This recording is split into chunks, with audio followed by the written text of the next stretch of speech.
A very warm welcome to you to Flow Chennai. And the next time you're here, we're actually going to have you down in person. With you, we can Yes. say that with confidence. Thank And you. without Thank much, you. yeah. And just a few reminders on the tech etiquettes, ladies. Let's keep ourselves on mute. Let's keep our background noise minimal. And Chef will be going through a very interactive format wherein he will be sharing his culinary journey through a presentation. We'll have an interaction round with a Q&A after that. Then he has a video where he will be sharing a very simple but a really nice and refreshing recipe with you through the video, which we will share with you later on. And we'll have an interaction after that as well. Okay. So please, let's all just keep the background sound most and make really enjoy our interaction with Alfred here. Guneet, over to you. Thank you, Rinku, and warm welcome, Chef Alfred. Every success story is special, but as Rinku said, today's leaves a wonderful taste in the mouth. Chef Alfred, our guest speaker, like all of us here today, loves Chennai. He studied here at IHM Chennai. His wife, Sunita, is from Chennai. His career started from the ITC hotels in Chennai. Chef Alfred was handpicked for Welcome Group Hotels and had an advanced training at the ITC Moria, Delhi in their flagship restaurant, Dampukt. Chef Alfred has worked under many legendary chefs from the ITC hotels like Chef Manjeet Gill, Chef Qureshi, Praveen Anand, and many others. Alfred moved to London in 1999. I was there, I saw that. And he joined the Tamarind of Mayfair in 2001. And in just 1 year, he progressed to the position of the executive chef. He earned the honor of being the youngest Indian chef to receive a Michelin star at the age of just 29, setting his feet firmly on the world's culinary map. Chef Alfred's journey has been varied and exciting. Keeping his tenets of heritage, health, and happiness, he has added his special flavor to every dish he has curated. From the fine dining restaurant at the Oberoi's New Delhi, Omya, to the Doolittle in Dublin, where he curates regional Indian flavors, to healthy and gourmet heat and eat options for the frozen giant Sumeru. Chef Alfred's experiences are like the flavors he dishes out, unique, magical, and myriad. Dalchini at Dubai to MCC Lords, the home of cricket, where he offered upscale dining experiences, to London's trendiest Greek restaurant, Souvlaki. The variety in his work is vast and lavish. Chef is now a much sought after chef consultant. He lends his talent and his passion to use food as a force for good. Alfred in the UK is the ambassador for Akshay Patra Foundation and also to many more foundations where he adds the concept of healthy eating and cooking sensibilities. Chef Gordon Ramsay has selected Chef Alfred Prasad to be his precious part of the ideal kitchen. So Chef Alfred is not only loved by all of us here and many others, but is also the favorite amongst the chef community.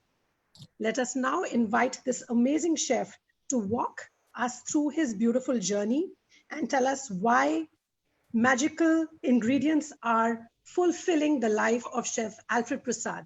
Presenting to you the man of the hour. Guneet, thank you so much for such a lovely, long, generous introduction. It's amazing to hear my career encapsulated in such beautiful words. So thank you for that. Thank you. It was a very tough job because I could have taken 5 minutes more, but Rinku may not have enjoyed that. So it was a tough job because you have so many accolades to your name. Yeah, true. But I tried my best. Thank you once again. Thank you. Hello, everyone. It's lovely to see two familiar faces in Rinku and Guneet, but to the rest of you, I hope we'll get an opportunity to meet in person. I wanted to start by talking about my journey. So if I might ask for the first slide, please. Yeah.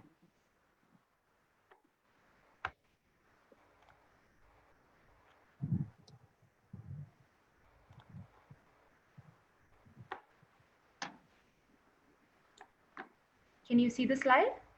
Yes, thank you. So when I moved to London,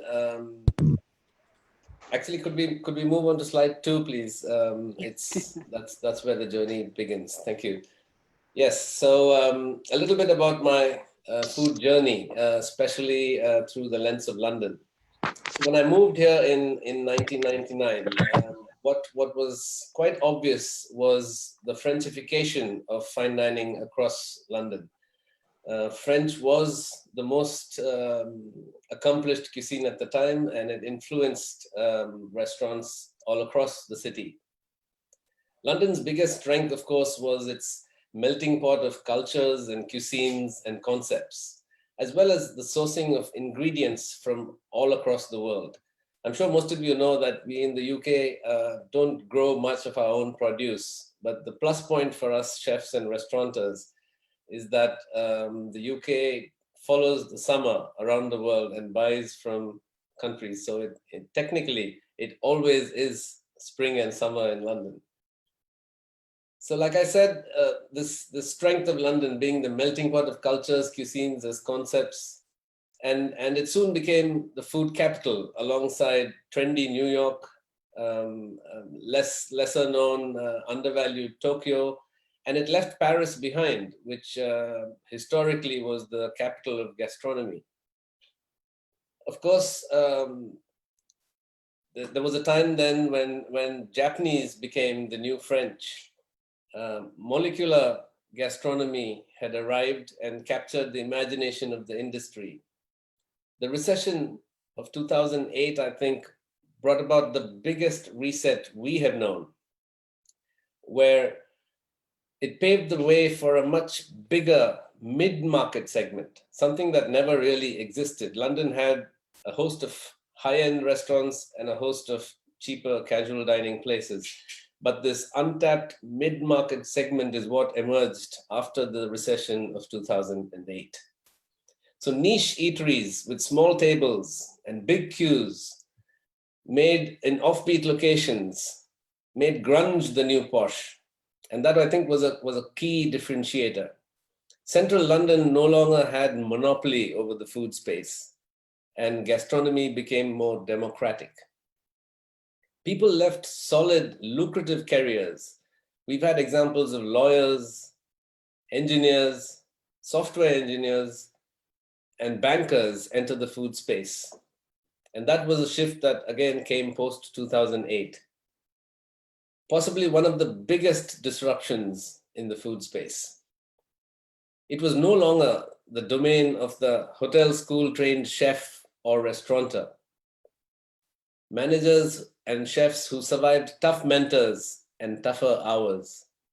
Of course, in today's times, COVID-19 has been a complete game changer. As I was mentioning to Guneet earlier, hospitality has been hit particularly hard, and everybody is still grappling with this new normal and finding ways to reinvent ourselves. In 2014, when I left a job I had for 14 years, and having experienced my own coming of age alongside London's rapid culinary evolution, it was time for a personal reboot. It helped me zone into what I value the most about my cooking and my journey. Next slide, please. My culinary philosophy rests on 3 pillars: heritage, health, and happiness. I think we Indians are blessed with an immense heritage. In the food and wellness space alone, who would have thought that Ayurveda and yoga, created thousands of years ago, would be so cutting edge and relevant today? Mindfulness is also a big part of what I am including in my philosophy. In food as well, while we want the wow factors, there is a huge respect for food that is sustainable, eco-friendly, kind to the farmers, nourishing for the body, mind, and soul. I will cover more on this after our next slide. Next slide, please. The 5 T's of cooking. Cooking is a complex art, but I've simplified it with 5 critical components, what I call the 5 T's. Time. I'm sure all of us know the importance of timing. Timing actually is everything in the kitchen. Chefs who understand timing perform a sort of kitchen ballet, a sixth sense that whispers to expert chefs exactly when to boil an egg, exactly when to start the pasta, so that all the components of the dish are finished in unison. Most kitchens use timers for anything that is delicate or out of sight.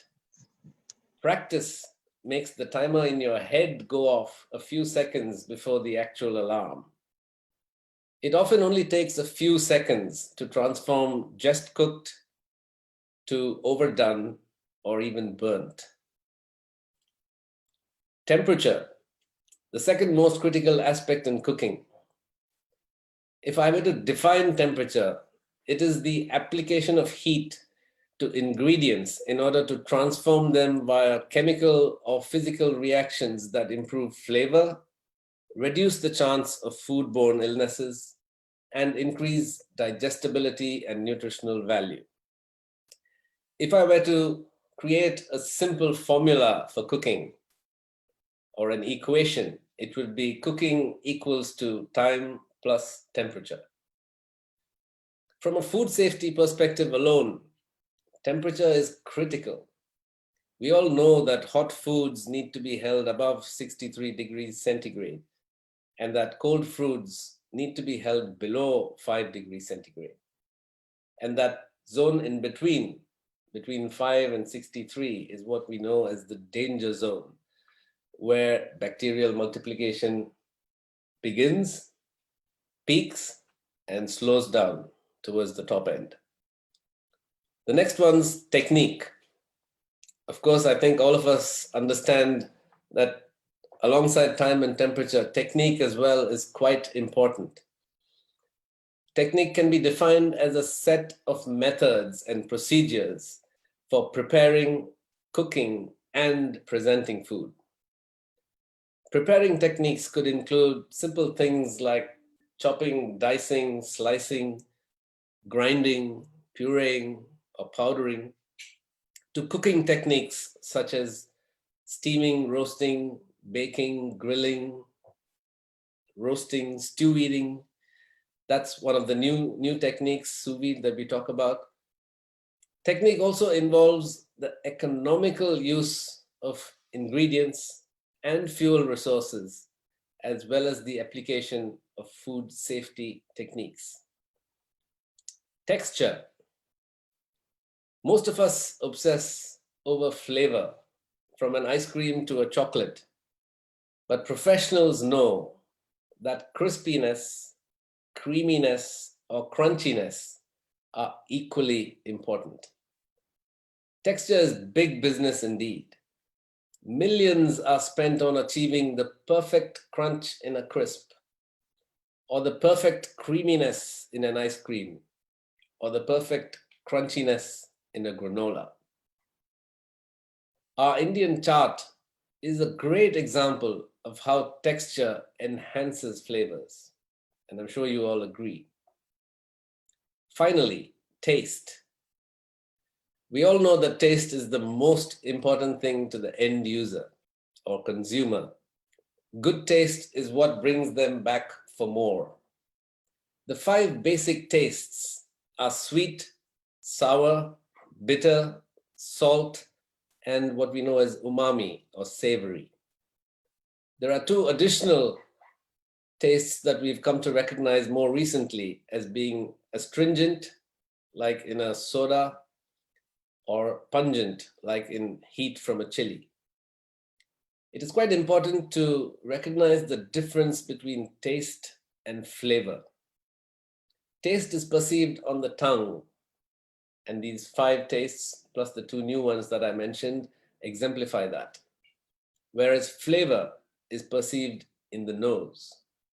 To give you an example, if you were to eat a strawberry blindfolded, pinching your nose, you would be able to taste sweet notes and sour notes of the strawberry, but not the flavor of a strawberry. You wouldn't be able to tell that you were eating a strawberry.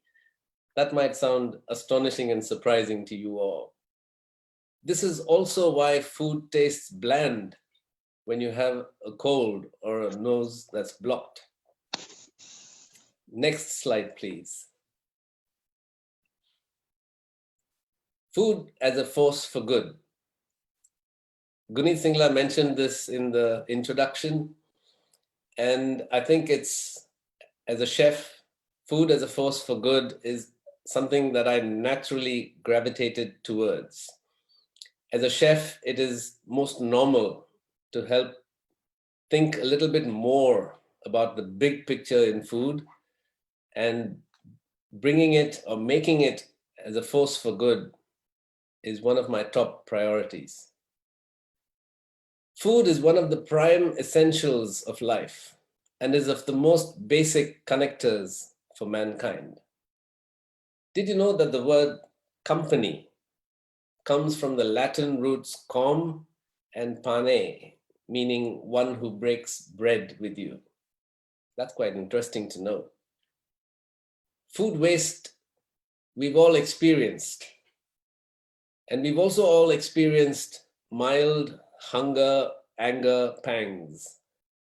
But to experience hunger out of poverty or sheer helplessness is an altogether different proposition, particularly when it impacts children at a young age. I'm proud to be Chef Ambassador of Akshaya Patra UK and campaign for the wonderful work that they do in this space. I have huge respect for their processes, their insight, and their professional approach. But most of all, they are not feeding children with just anything. There is solid research on nutrition and in developing their meals. Otherwise, they would just be replacing hunger with another crisis, obesity. I remember my first meeting with Food Cycle, and what really took me up was their motto, a very simple motto, but which left a lasting impression on me. And their motto read, "Food waste and food poverty simply should not coexist." And that really left a deep imprint in my mind. The statistics of food waste is staggering in any country. In the UK alone, in 2019, 4.5 million tons of food went to waste. And that's 9.7 billion pounds worth in just 1 year.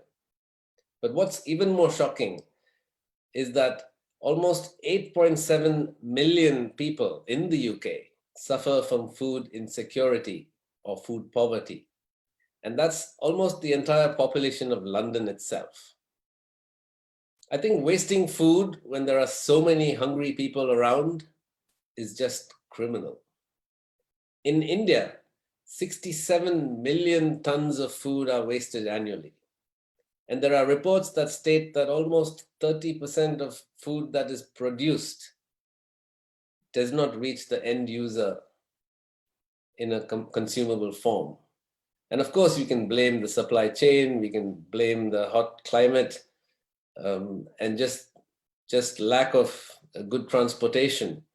But when you look at the numbers, it's staggering for any country in the world.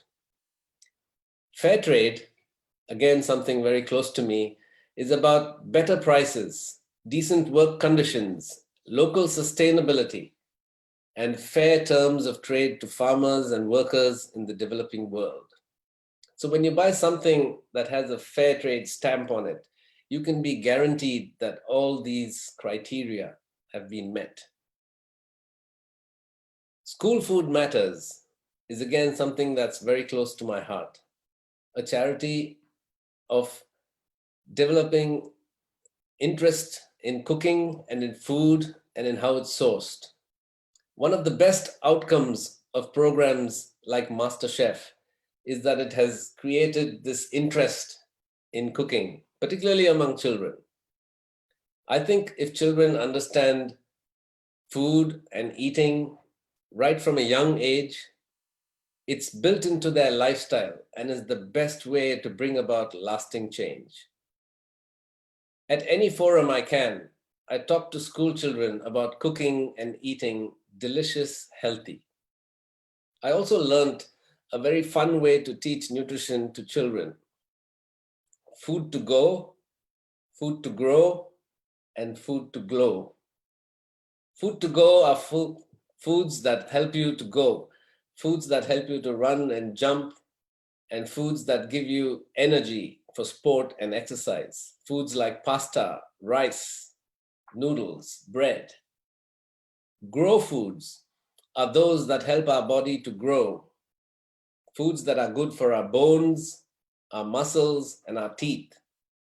Foods like milk, cheese, yogurt, fish, eggs, and chicken, proteins essentially, come under this category. The third one, glow foods, are foods that are full of vitamins and minerals that keep our skin and hair and eyes bright and glowing. Also immune boosting foods. And in this category, we have brightly colored fruits and vegetables. I thought this was a real fun way to teach it to children. I'm also personally trying to see how we can connect various dots in the challenges we have in the food space.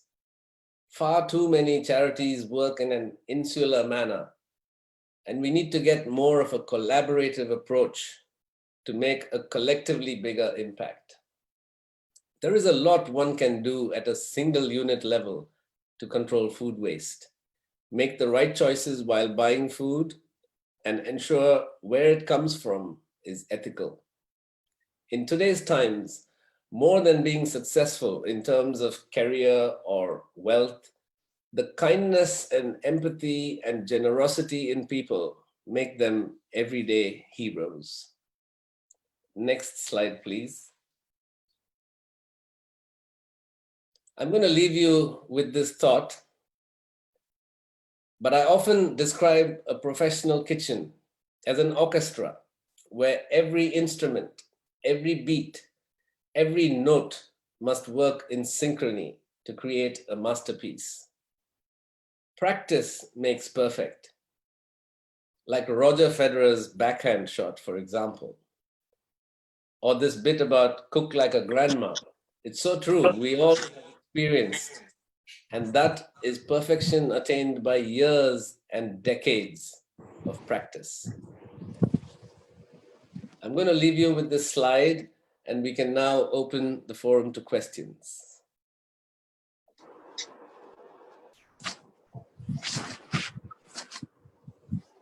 Thank you, Chef.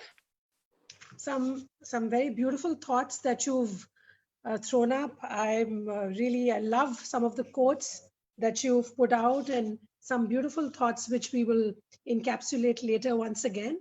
I think there are quite a few questions which are coming up, but there's one question I am very keen to ask. And I'd like to ask this to a Michelin star chef, that we have Indian chefs like you who've made such a name for themselves, but why don't we have any restaurants in India which have a Michelin star? There's quite a simple answer to that, Guneet. It's obviously we all know India is a very large country, and in order to do justice to rating Indian restaurants, Michelin would require a mammoth task force of inspectors, a few thousands, I would imagine. And that's a task that is beyond their means at the moment. And probably that's the only reason why Michelin has been slow to expand in other parts of the world. Of course, it started off in France.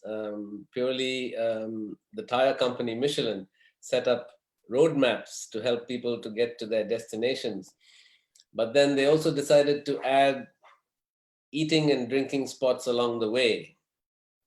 And that's how this Michelin rating started. In some in some countries, what Michelin has now done is they've left aside the country model to focus on a city model. Tokyo being a prime example of that. I think it was almost a decade ago when Michelin launched in Tokyo, and in the first year alone, there were 51 one-star Michelin restaurants in Tokyo. I would hope that city model is something that Michelin could do in India, probably starting with cities like Bombay, Delhi, Bangalore, hopefully Chennai, and that's one way that it could happen. The other element that most people don't understand about Michelin is that each inspector visits restaurants multiple times, 6 to 8 times per year, per restaurant at the very least. Their visits are entirely anonymous. They pay their bill, they eat a meal and go away and do their notes after that. All the 6 or 8 visits that are done by different inspectors over the period of 12 months. Prior to launching the guide, they collectively go through each restaurant and decide which one has earned the right to retain their star or lose a star or get a promotion to a 2 or 3 star. It's a very, very elaborate process. The training alone for Michelin inspectors is known to take about 4 or 5 years. And India has more complexity, not just in its geographical size and scale, but also in its sheer diversity of cuisines. It's not like Michelin inspectors can sit in a room in Paris and undergo a 4-year program on Indian cuisine. They will need to be on the ground in India, visiting across the country, understanding the subtle differences between the micro cuisines. And I would imagine that to be too enormous a task to take on, surely if only for the manpower that it would require. But the city model is something that could certainly happen. So I'm hoping for that. But in the meanwhile, about 6 or 7 Indians who have left the shores have got that recognition for us. So that's something we can celebrate until we have Michelin in India, when I'm sure there will be an explosion of stars. Absolutely. Well, Michelin factory actually got set up in Chennai. So who knows? Michelin may come our way from Chennai. Yes, that's always a good start. And if it's doing well, selling tires in India, then that's even more incentive to then get into yes, the cuisine changes every 100 kilometers. And so does the dialect. And you said correctly, it would be a mammoth task in India. Absolutely. And I think I believe truly that is the only reason. It would be a mammoth task that would, even if they decide today that we want to do India, it would take a couple of decades for them to be ready to launch. But I see the city model something that can happen sooner. Sure. Till then, we are grateful to chefs like you who are glorifying and taking Flying Indian the flag. cuisine. Yes. Absolutely. We also have students from Vaksha, the Welcome Group School of Hotel Administration, Manipal, who are with us today, both on Facebook and some of them on Zoom. And I have Muskan, who would like to ask you a question. She is a student of hotel management at Vaksha. Good evening, Chef. I'm Muskan Singla. Hi, Muskan. Hi. It was really interesting to hear your entire journey and everything. Thank you. And speaking on behalf of all the students out there who are getting into their final year and graduating very soon, like myself, yes, the industry seems to have a little bit of less hope that it's giving us for jobs and opportunities. What do you have to say to all those students out there watching, including myself? Like, what do we expect from the industry while we get into it in the next year? I think that's a really relevant question. So thank you for that, Muskan. Before I go into detail, I think generally speaking, there are students across all facets of education across the world facing the very same dilemma about their chosen industries. So it's not something unique to hospitality, but no doubt hospitality is bound to be one of the more harder hit sectors. And but I think what's reassuring is that if you look back at the recession in 2008, students who graduated then faced a similar dilemma. But I think what it did is it made them creative. It made them think outside the box. It made them enter into entrepreneurship a few years earlier than they otherwise might have. And I believe that this as well will present similar opportunities. And in a few years, we look back and say that that really was what led to a big change in mindset.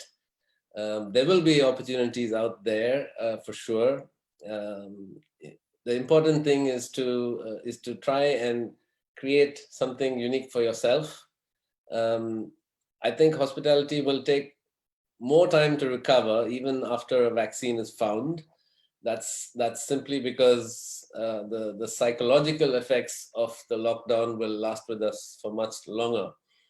But one thing is for certain, food will remain a basic need, and all of us restaurateurs and chefs need to adapt to this new normal in any case.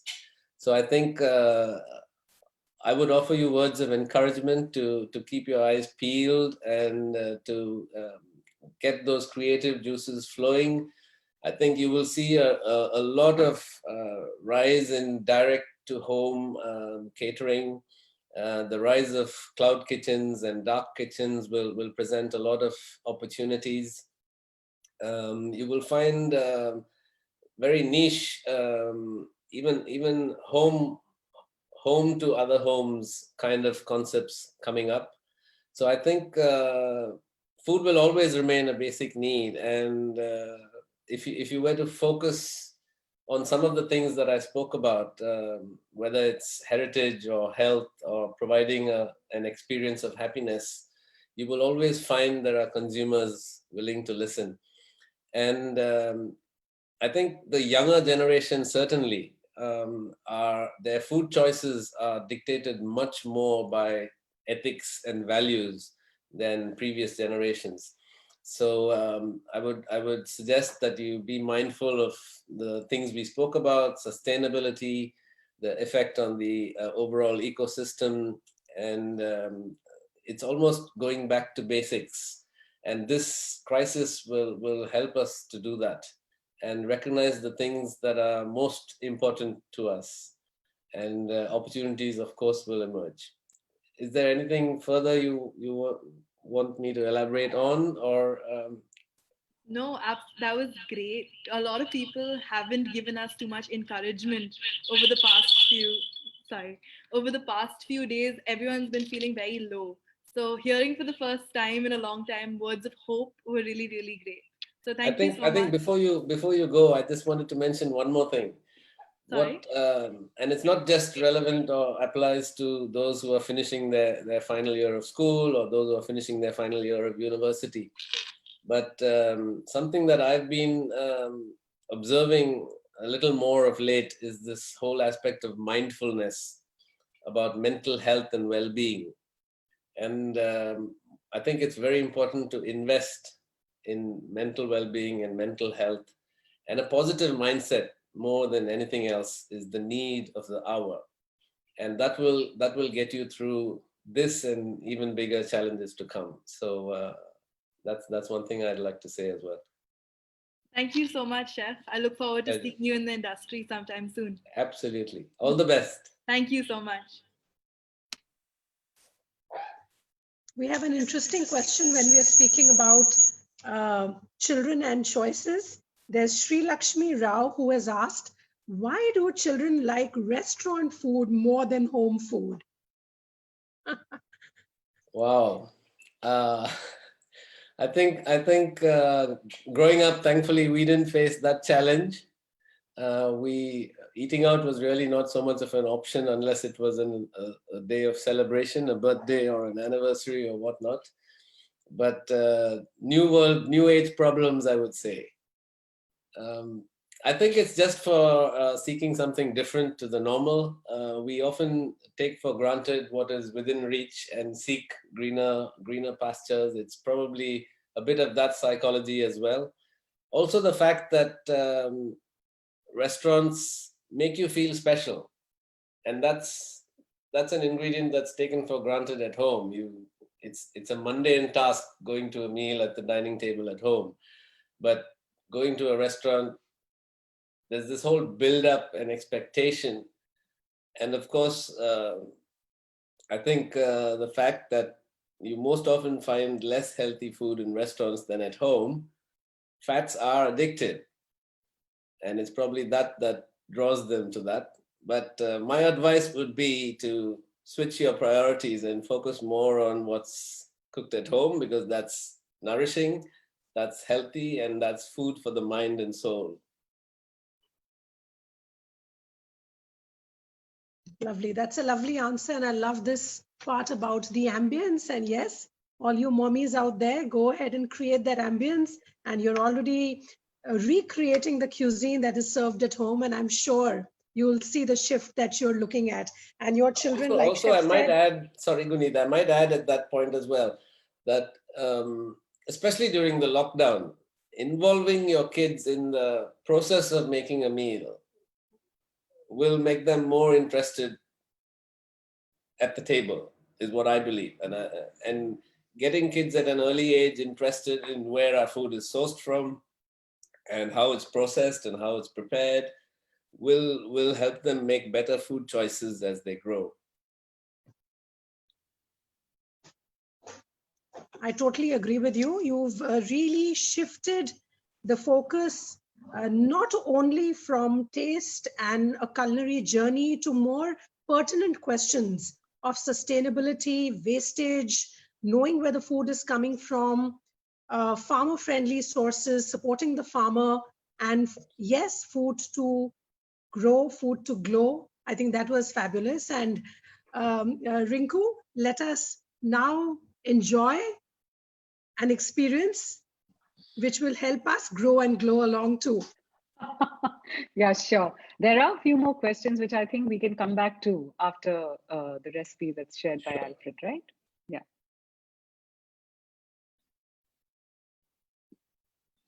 Anupama, can we have Chef, would you like to talk about your recipe a little and then we start the video? How would you like to do it? Absolutely. So the recipe I chose for this session is a ceviche, one of my favorite summer foods, a dish that is fresh, light, and zingy, but also very easy to put together. I chose sea bream for its lovely texture and its ability to take on flavors. And ceviche is essentially a fish cooked in lemon juice or fish cooked in acid, where the acid deregulates the protein, making it more opaque. And it's similar to the Indian charts. A ceviche has this whole medley of textures and beautiful, clean flavors. Certainly a dish to enjoy. And for vegetarians out there, I have suggested quite a few substitutes for the seafood. Ingredients like avocado, watermelon, including the green bits, which we often throw away.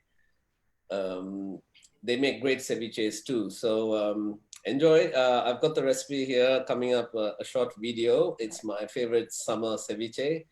And I hope you would be able to recreate this or adapt it to your own form, and look forward to hearing some feedback in a few weeks on how you went with those. Sure. Anupama, can we have the video, please? Yes, yes. I'll play both the videos together. Yes. You're truly displaying kitchens being both an art and a science. Cooking being both an art and a science. Absolutely, without doubt, without doubt.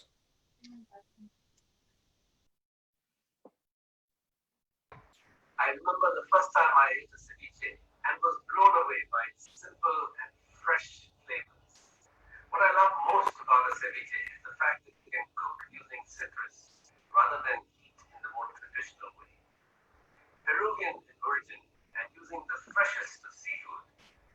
ceviche is ideally a lunchtime dish when seafood is at its freshest.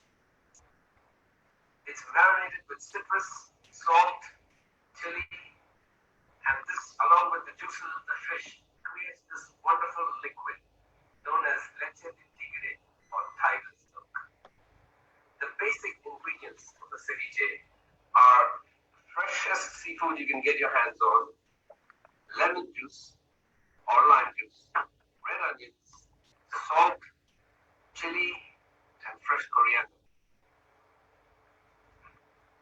Today I'm using sea bream, which I have diced into 1 centimeter cubes. I'm going to sprinkle salt on the fish and mix it gently.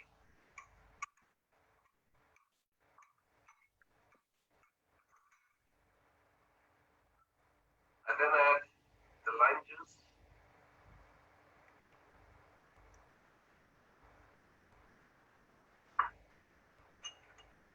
fresh red chili, and mango ginger, which has given it a little bit of a desi twist. I love the flavor of mango ginger.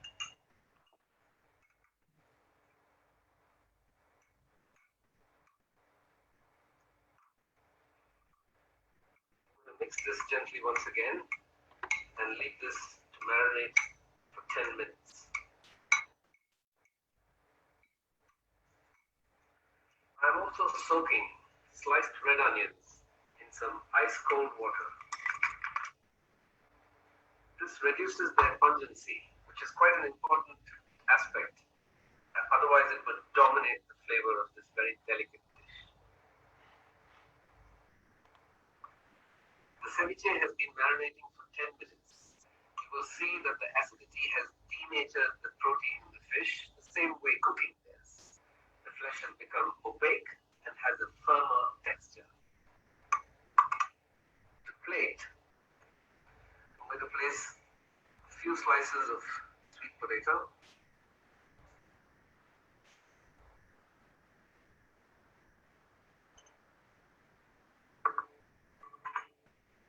add this coconut milk into this beautiful tigre mix.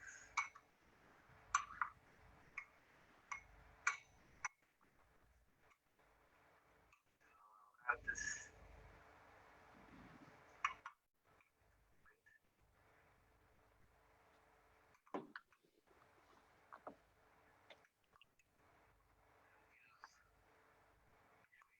the leche de tigre generously. Next up, I'm going to plate some of these beautiful green tomato.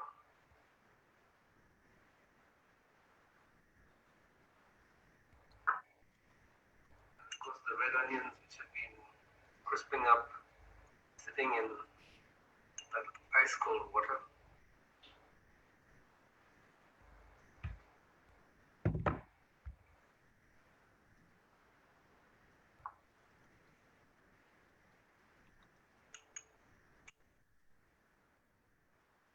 Coriander, which is such an essential ingredient in this dish. The freshness works so well.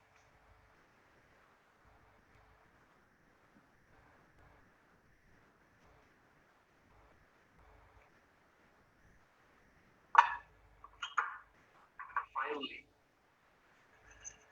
toasted corn kernels, which add lovely texture to the dish.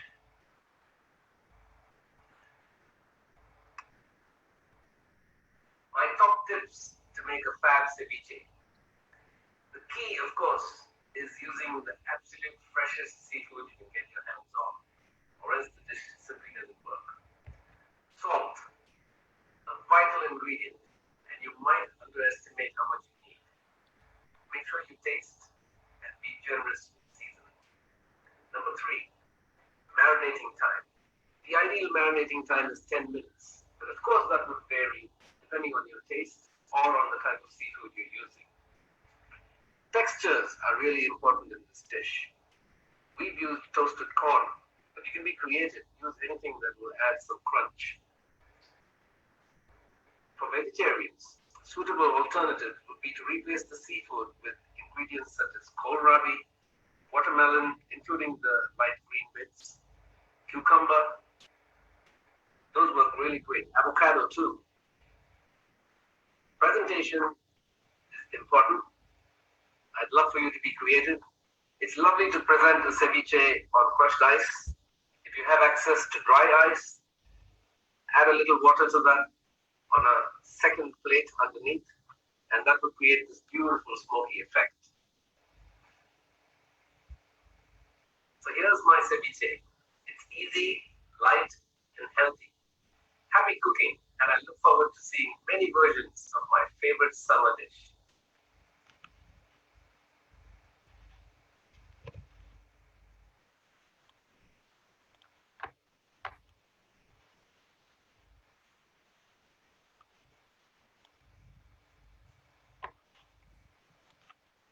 So I think we did have some audio issues there.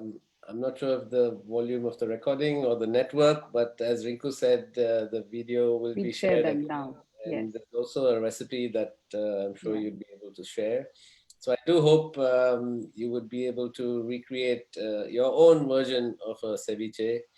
And like I mentioned, there are alternatives for the vegetarians out there as well, but it's a quick, easy, delicious summer dish to try, and very healthy too. Great. On the topic of vegetarianism, there's a question which has come up, and it's been, I'm sure it's on the mind of a lot of our members here.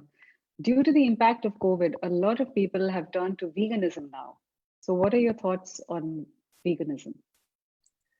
To be honest, I think as an observer here in London over the last 2 decades, I have seen a significant rise in veganism. And it's more like I was mentioning to one of the questions, it's about ethical choices. Yeah. And especially for the younger generation, I think their food choices are more a lifestyle choice. And their choices are based on ethics and values. They pay more heed to the environment and the impacts of non-veganism on the environment. And so for most of them, it's an environmental decision that makes up that choice. For others, it's about understanding their own body type and realizing that veganism has taken away some of the ailments, whether it's headaches or tiredness or whatever else they might be feeling. So there are several reasons why veganism has seen such a huge rise. In London, for example, and in a short space of 4 months, since the COVID-19 outbreak and the lockdown, there has been an 85% rise in vegan orders to home, whether it's through delivery mechanisms or small catering companies, but there's a shocking 85% rise in veganism in just these 4 months. And that's a trend that is set to continue. Like I said, whether it's lifestyle choices or food choices based on ethics, I think veganism is here to stay. And it just shows that the ancient science of Ayurveda is so cutting edge even today, like I mentioned earlier, where there's a much more holistic understanding of food and the impacts of it on our body and health and mind. And so those define our food choices today. And I say, long may it continue. Veganism is better to the planet. So yes, I think it ticks all the boxes. And I think certainly we are set to see it grow exponentially all across the world. Thank you, Chef. Sure. The Indian cricket hero Virat Kohli has turned vegan, and ever since he did, in India too, lot of sports people who earlier believed in meat, lean meat, are now re-looking at their food choices. Along with them, veganism is becoming less of a fad and more of an in-depth study in India. So thank you Absolutely. for pointing that out. Also the example of Djokovic, who was probably one of the most famous celebrity sportsmen and a champion of veganism. But of course, like you said, our local heroes make the biggest impact, and certainly Virat Kohli's fitness and his drive and energy has made people follow those food choices, and for good reason too. I think on the same topic, about 15 or 20 years ago, especially in Europe, if you were a vegetarian, you were hard pressed for choices. You would end up with a tomato or a leaf vegetable salad, and some what would be defined as a side, whether it's a sautéed spinach or grilled vegetables would become your main course. And there was just a lack of creative options for diners. And that's because chefs themselves, especially chefs across Europe, did not really think of vegetarians as people. I mean, I remember traveling, I think it was 10 years ago, to Tuscany, and my wife Sunitha does eat some meat, but given a choice, she would be a vegetarian or a pescatarian rather. And in Tuscany, we were there for 5 days, and after day 3, she was really struggling for vegetarian options in restaurants. And even if it was a vegetarian option, or what they thought was a vegetarian option, it would end up being artichoke stuffed with lamb mince, for example, and they think it's vegetarian because it's a vegetable. So that whole lack of understanding, thankfully, has seen a huge shift for the better.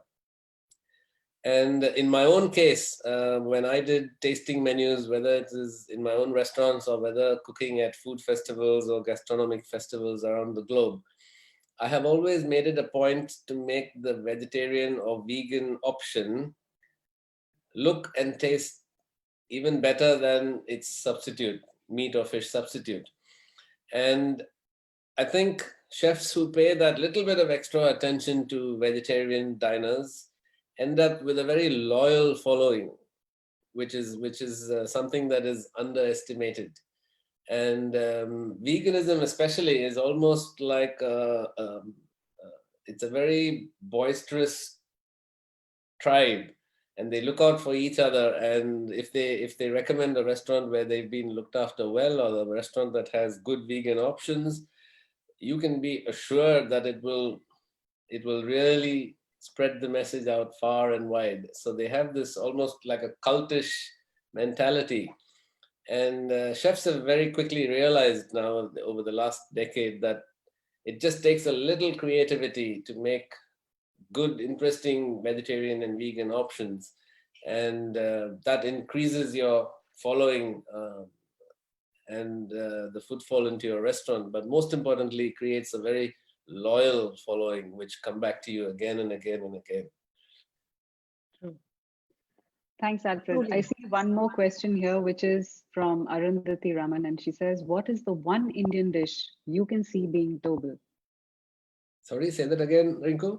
What is the one Indian dish that you can see being global or going global or has gone global?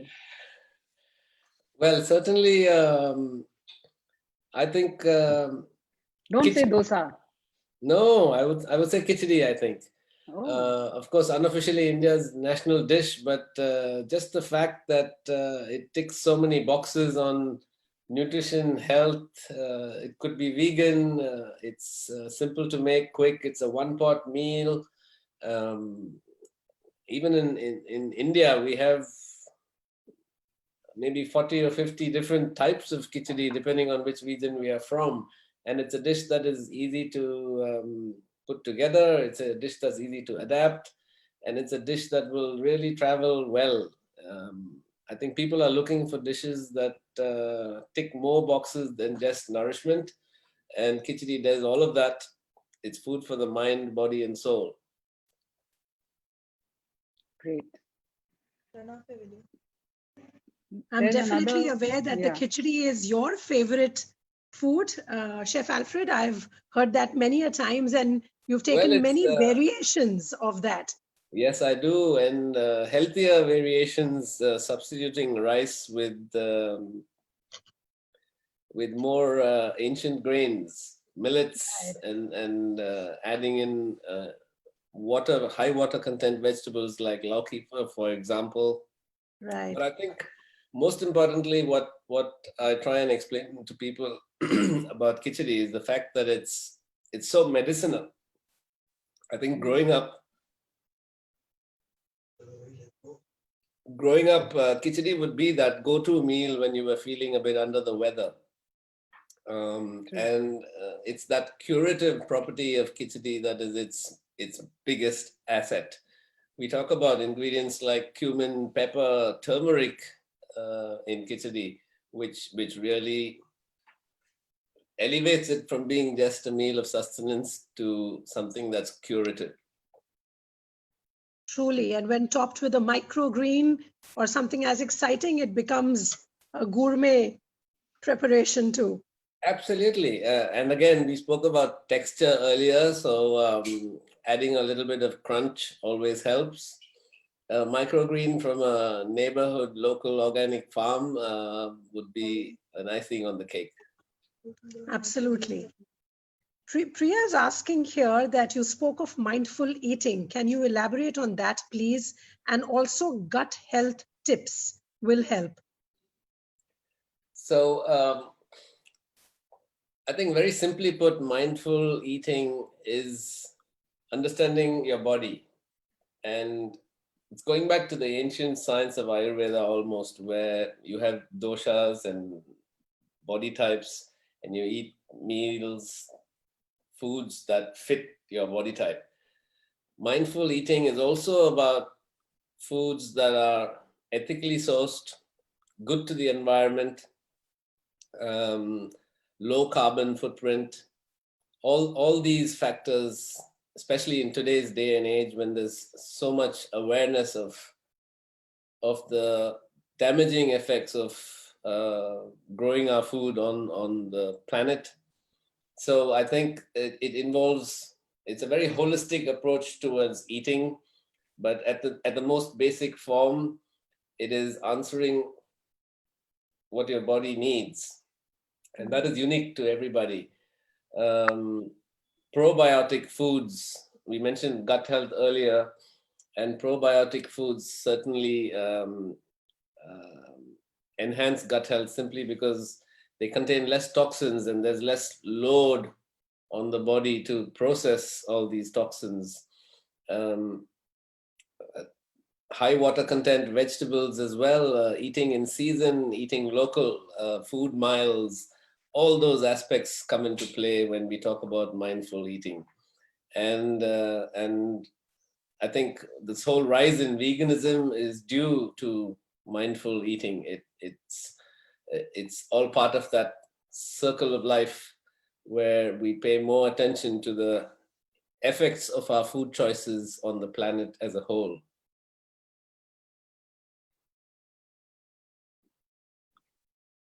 Absolutely. Absolutely. In fact, hello? I can hear Yes, you. Guneet. Yes. All right. Okay. For a second, I just blanked out. All right. There's another interesting question, which is considering that the hospitality industry is one of the worst hit in this pandemic, how do you keep your team's morale up and high? It's a fact. It's a well-known fact that hospitality has been the worst hit. Not just hospitality, I would say hospitality, tourism, aviation, all these sectors certainly have been the hardest hit. It has been particularly hard for some of my teams as their restaurants have been shut for a good 3.5 months now. It's, again, my focus when I have a chat with them weekly is on mindfulness. It's on mental health and maintaining a positive energy. I think it's important to look for the silver lining. For me personally, my garden has been a great source of comfort at a difficult time like this. It's the biggest stress buster that I've had. Spending a few hours in the garden has really cleansed my mind of all the worries, and being close to nature. So I think it's important for everybody to find their hook that keeps them in a good mental state, their hook that keeps them positive, and their hook that keeps them energized and keeps those around them energized. I think that is the real need of the hour. No doubt we will emerge from this stronger. I think this difficult time has helped us to realize the value of things that matter to us the most: friendships, companionship, family time, good healthy food, drinking enough water, and whatever hobbies we have or we've mastered in this time. But I think focusing on mental health of those around you and those in your immediate circle is so important. Lending a helping hand to someone in need, and that kind of a positive energy is quite contagious. You do it to one, they do it to two. It's exponential. So I think that's the best way to look at it. So not just for my hospitality teams, but for everybody out there. It's about trying to be in a good mental state helps. And if you see someone struggling, then to lend a helping hand is the need of the hour. It's brought us all together as people. It's made us realize what we value the most, and hopefully it'll help us emerge from the other side as better people, as better human beings. Thank you, Chef. That was really, really, really a positive spin on what's happening around us. And hearing you speak that definitely gives a lot of hope to all of us here as well. Rinku, there was Guneet, one thank bit. you. Sorry, there was one bit I wanted to add. Yeah, sure. And I was actually expecting to cover it under someone's question of what they saw as food trends, but perhaps this challenge of COVID-19 brings us back to that. I've spoken about Ayurveda and veganism and mental health and mindfulness. What I see as a potential trend in food into the future is what I call prescription gastronomy, and where you would be able to choose the foods that are best suited to you and best suited to you at that time. And I think that's something that cutting edge chefs are already working towards, what we call prescription gastronomy, where gastronomy will be almost Spotified. And you would probably, a restaurant of the future will not have a menu per se, but something that's unique for you. And I think for the longest time, home cooking has been that. It's been prescription gastronomy because it's local, it's seasonal, it's healthy, it's less oily, it's fresh. I think as we become more mindful and more aware of things around us and its impacts, this rise of prescription gastronomy is inevitable. Great. Thank you so much. That was really, really insightful. And for me, it's the first time I've heard the word, though I could see Guneet nodding very knowledgeably. So I'm guessing it's something that a lot of people do know about. Absolutely. Thank you, Guneet, for that lovely, lovely conversation that you, really steered with. I'd like to say something to Chef Alfred before I sign off. And I don't think I can find a better quote than this. A recipe has no soul. Yeah. You as a chef or the person cooking it must bring your soul and breathe life into a recipe. And you, Chef Alfred Prasad, have done just that today. You have opened up the world of food to much more than just cooking. You've created a whole new world out there for all the people who've signed in and are seeing on Facebook and Zoom. and we go back from this session happier, lighter, more enriched, and more positive. And thank you so much for that. Thank you, Guneet. Thank you, Rinku, for putting this all together and for moderating. Thank you to all who have been a part of this. It's been such a pleasure. Thank you. I'd just like to ask Jayashree Ravi to formally close the meeting with a vote of thanks, please. Thank you so much, Chef Alfred. Your culinary journey is truly inspiring. So thank you so much for shedding light on your Food for Good initiative. Fight food poverty, fight food waste. It's a noble initiative. So we wish you all the very best to take it forward worldwide. You spoke about mindfulness, food for mind and soul. So that was something really interesting. We're so proud to see that you've taken Indian cuisine on a global platform. So thank you all, members too, for your participation. Your enthusiasm makes the whole difference each time. Thank you all once again, and look forward to seeing you all on the 24th, where we have the Indian Olympic boxer Mary Kom for you. Thank you. Thank you, everyone. And thanks, Alfred, again. I'll connect with you offline. Thank Sure. you, Guneet. Thank you, everybody. Just a quick one. Sorry, I didn't update you. Mary Kom may not happen because of the floods in Assam. They have connectivity issues. So hence we had not put up the thing, but we'll have her later for sure. Thank you, Jayashree. Thanks again. Bye-bye. Thanks. Bye. See you. Bye-bye. Thank you, everyone. Bye-bye. Thanks, everyone. Bye-bye.